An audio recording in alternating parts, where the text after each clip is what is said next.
मित्रों, अभिवादन स्वीकार करें। रोज़ की भांति आज भी एक मुद्दा लेकर मैं आपके सामने आया हूँ और सीधा मुद्दे पे आते हुए बात करता हूँ अपनी कल की एक पोस्ट की, जिसे कि बहुत सारे मित्रों ने, शुभचिंतकों ने सराहा है और इक्का दुक्का व्यक्ति ने इसे अपनी आस्था के कारण शायद अन्यथा लिया होगा।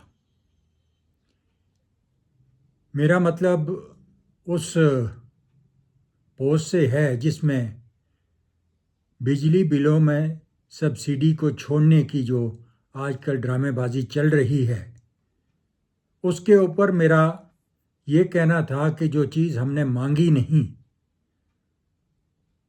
जो चीज़ हमें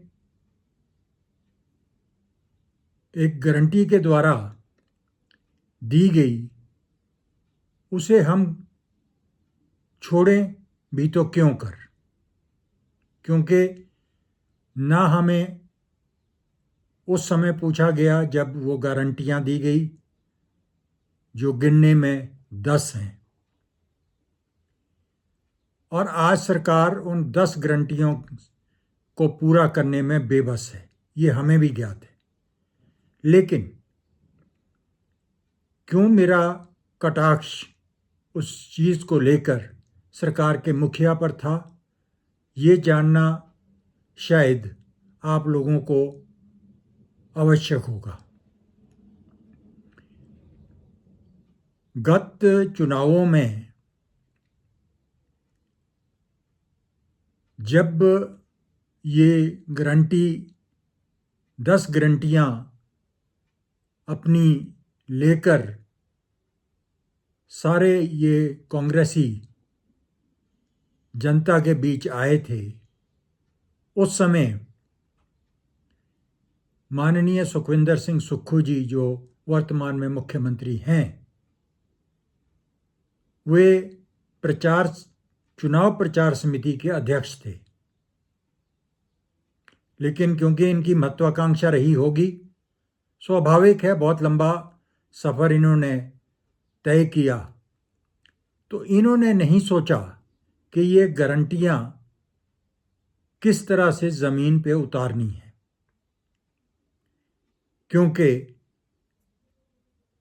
एक इंजन बेशक शक्तिशाली होकर केंद्र में था, दोबारा आया,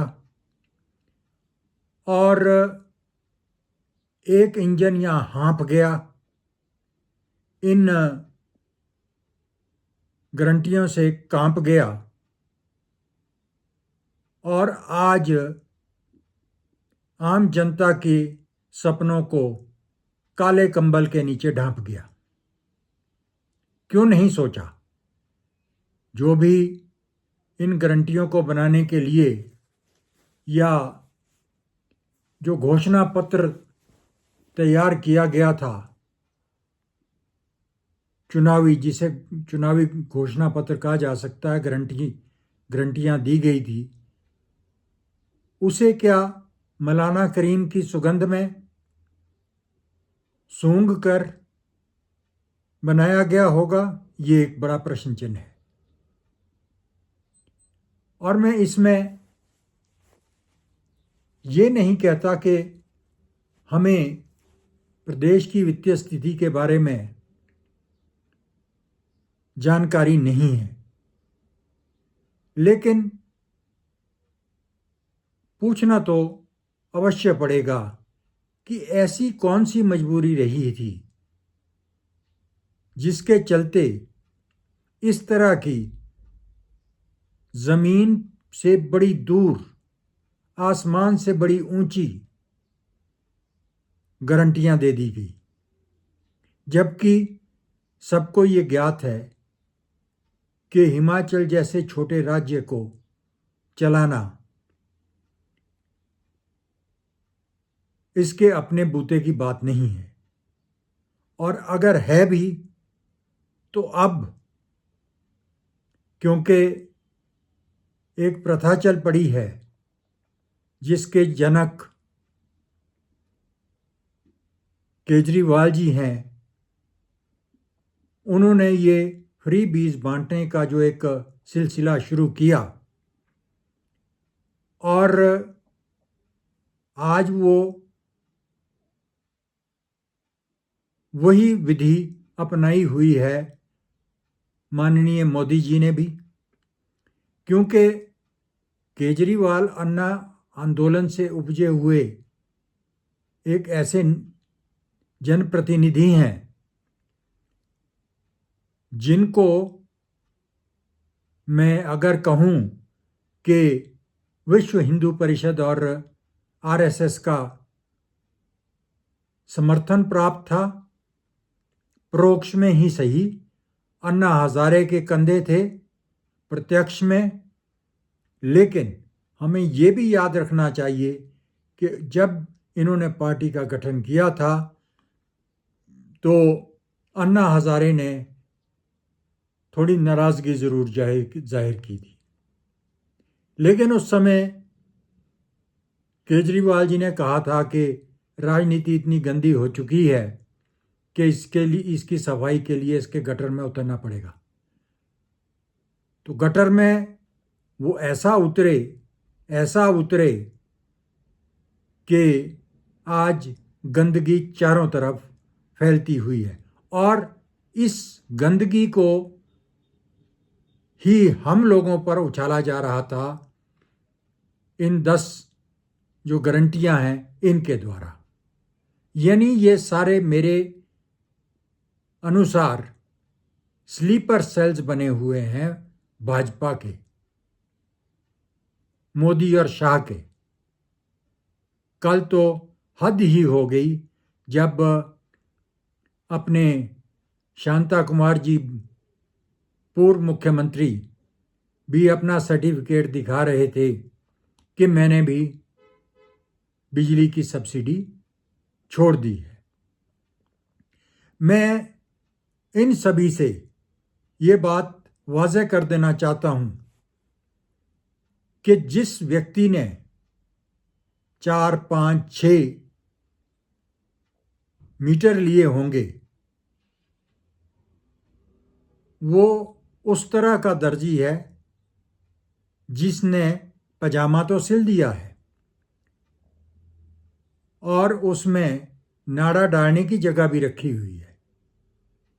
ये नहीं था कि कोई दूसरा आदमी अब इसे बांधना कैसे है ये हमें उसकी टेक्निक सिखाएगा। यानी सरकार जब हमें कोई सहायता देगी तो हम बिजली के बिल भी दे पाएंगे।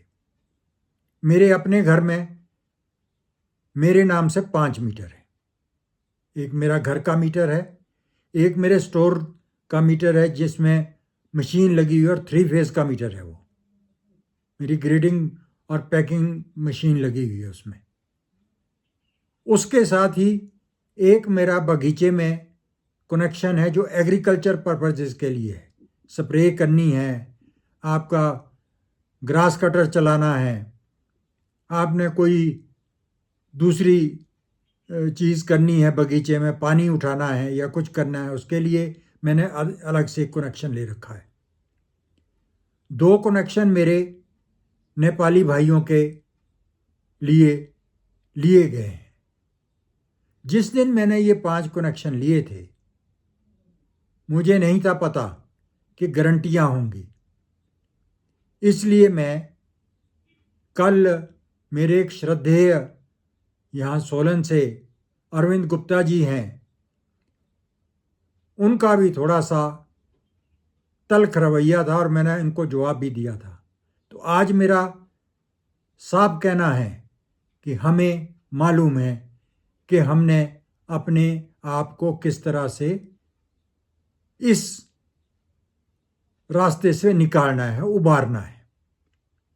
लेकिन उसके लिए कभी भी हमने ये नहीं सोचा था, शायद मुख्यमंत्री जी अगर अपने ऑफिस में जो आईटी सेल है उनका, मेरी एक मेल को देखेंगे जिसमें मैंने सबसे पहले इस बात का जिक्र भी किया है अपने जो चेयरमैन HPSCB, डायरेक्टर फाइनेंस हैं या दूसरे हैं, उन लोगों को सबको कहा कि ज़ीरो बिल का क्या मतलब है।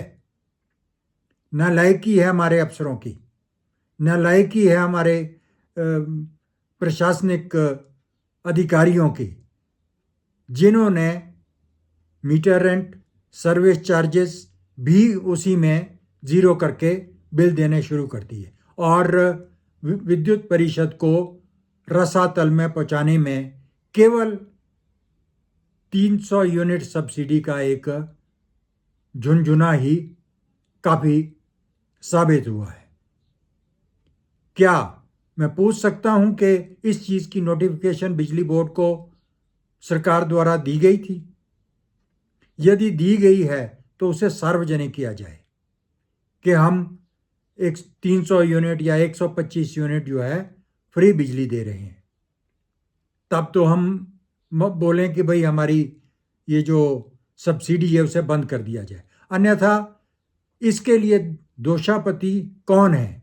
महत्वाकांक्षा है सरकार की जो सत्ता में आई, और अयोग्यता है उन प्रशासनिक अधिकारियों की जिन्हें अपनी इंस्टीट्यूशन के वित्तीय प्रबंधन का ख्याल नहीं है। घर में नहीं है दाने अम्मी चली बुनाने, चाहे वो सरकार है चाहे बिजली बोर्ड है। बहुत दुख होता है, ये है असलियत। इसलिए दुख होता है। हमसे कोई फर्क नहीं पड़ेगा, 125 यूनिट नहीं देंगे, नहीं देंगे, कोई बात नहीं, लेकिन हम लिख के नहीं देंगे। ये ड्रामेबाजी है। मुख्यमंत्री महोदय ने भी ओक ओवर में 5 कनेक्शनों का वो लिख के दिया और अध्यक्ष महोदय ले रहे हैं, चित्र खींचा जा रहा है, सब कुछ हो रहा है, शांता कुमार जी दिखा रहे हैं। अरे क्या ये ड्रामेबाजी है? आप लोग तो मोदी जी से भी बड़े कलाकार निकल गए। बिल्कुल, मैं ये कहना चाहूँगा, हमारी शांता कुमार जी ने जब कोटगढ़ गोलीकांड करवाया था उस समय एक भाषण में कहा था कि इनके चांदी की छतें हैं। अगर हमारे चांदी की छतें हैं तो दिल हमारा सोने का है और सीना हमारा वज्र का है। हमें अपने कर्मों पर पूरा गर्व है, लेकिन इन हाथों से हम कुछ भी लिख के देने के लिए तैयार नहीं हैं, क्योंकि हम अपने जहन पर ये नहीं रखना चाहते कि हमें कोई ठग गया है। अब तो ये कहना होगा कि पूछेंगे तेरा हाल अपनी बेबसी से हम। अगली बार 2.5-3 साल का जो समय रह गया है, माननीय सुक्खू जी एंड मित्र मंडली, इनसे इसका हिसाब भी मांगा जाएगा। अब आइए, मैं माताओं, बहनों और बेटियों के लिए जो ये 1500 रुपये देने की घोषणा की थी, इस पर भी थोड़ी सी चर्चा करना चाहूँगा। एक घर में माता अपने बेटे को चाहती है कि वो कमा कर लाए, बहू अपने पति से चाहती है कि वो मेरे बच्चों का, इस परिवार के भविष्य का लालन पालन करे। बेटी चाहती है कि मेरा आने वाला जो पति हो वो अपने पैरों पे खड़ा हो। इसके बारे में क्या सोचा है? 1500 रुपये दे के क्या उनकी ममता, उनका अस्तित्व, उनकी शिक्षा, उनके संस्कार खरीदने की बात कर रहे हैं आप? मैं तो माताओं, बहनों और उन बेटियों से भी अनुरोध करूंगा, हाथ जोड़कर अनुरोध करूंगा कि ये 1500 रुपये इनके मुंह पर मारिए, क्योंकि इन्होंने अपनी हरकतों से बाज नहीं आना है। कम नहीं करेंगे ये अपने ड्रामे। ना गाड़ियां भगाना, ना कुछ और चौथे दिन होने वाली जो ये कैबिनेट की मीटिंग है उसमें होता कुछ नहीं है। और रात को जिस तरह मोदी जी रात को सोचते हैं और रात को ही घोषणा कर देते हैं, अगली बार देखते हैं तो कोई और ही नियम होता है। वैसे ही हमारे मुख्यमंत्री माननीय सुक्खू साहब का भी हाल है कि वो कैबिनेट में आते हैं, कैबिनेट में कोई मसला बेरोजगारी को लेके और महंगाई को लेके किसी और चीज़ को लेके कोई नहीं उठता, बल्कि हाँ फिर घोषणाएं होती हैं, हम ये कर रहे हैं, हम वो कर रहे हैं। आप कुछ नहीं करेंगे। बेहतर होता कि अभी भी जो है, जो केंद्र में इनकी CWC है या कांग्रेस की हाईकमान है, तो वो इस तरह के नौसिखिए मुख्यमंत्री से और इस तरह के मित्र मंडली की सरकारों से जरा पूछे कि ये कौन सा तरीका है। जो आदमी सत्ता से दूर रहा हो लेकिन संगठन के बहुत करीब रहा हो, उसे संगठन और सत्ता में समन्वय बिठाना अगर नहीं आता तो इतने सालों जो रह के राजनीति में रह के और क्या किया जा सकता है। बहुत शोर है और बहुत शोर होगा, क्योंकि ये जो गारंटियां दी हैं, ये मुझे लगता है कि आने वाले 10-15 सालों के लिए भाजपा को, क्योंकि मुख्य विपक्षी दल है, मुझे नहीं लग रहा कि कोई संगठित होकर दूसरा दल भी इस योग्य होगा। तो ये जो चुनावी दाव पेच है, जो सत्ता है, वो परोस कर इन्हें सौंपी जाएगी। और फिर कुछ तो घराट ढीला था, कुछ गेहूं में सीलन थी, तो ये जो आटा है कंगाली में, वो चाहे उधर गीला है चाहे इधर गीला है, जनता पिसती रहेगी। मैं बिल्कुल इस बात को दोहराते हुए पुनः अब तो माताओं और बहनों और बेटियों से अनुरोध करूंगा कि अगर इन्होंने सर्टिफिकेट लेकर आपको दिखाए हैं तो आप भी, क्योंकि बहुत से ऐसे समूह बने हैं जो स्वयं सहायता समूह के तौर पे बने हैं, वो अपनी रोजी रोटी भी कमाने में समर्थ हैं और नाम कमाने में भी समर्थ हैं। तो इन्हें बताइए कि किस तरह से अपनी इकोनॉमी को सुधारा जा सकता है, किस तरह से हम सोच को साकार कर सकते हैं, खैरात बांट कर नहीं। अभी तो शायद है कि ये जो फ्री बसों में या 50% का जो किराए में छूट है, उस पर भी अब कैंची चलने वाली है। तो आप क्या करने जा रहे हैं, ज़रा सोचिए, ज़रा समझिए और अपनी चाल बदलिए, नहीं तो भूचाल किसी भी समय आ सकता है चाल बदलने के लिए। तो ये जो है, हमें धरातल की चीखों पुकार सुनाई देती है, इसलिए ये बात करने की हिम्मत की जाती है। और हिम्मत तो वैसे भी बहुत है। मैंने कहा ना कि हमारी छतें अगर चांदी की हैं तो दिल सोने का है और सीना वज्र का है।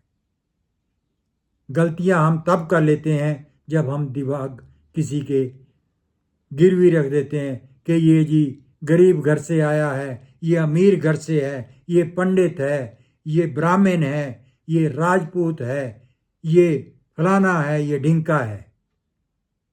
लेकिन हम इंसान को नहीं देखते। इंसान को उसकी इंसानियत से, उसकी सोच से और उसकी नफासत से देखा जाना चाहिए, ना कि उसके इन ट्रेड्स की वजह से देखा जाना चाहिए जो ट्रेड है, ट्रेड्स नहीं है। मैंने आपसे आज इतना ही कहना था, और बाकी सब्सिडी वीडी की बात तो छोड़िए, ये तो ठगे गए हैं।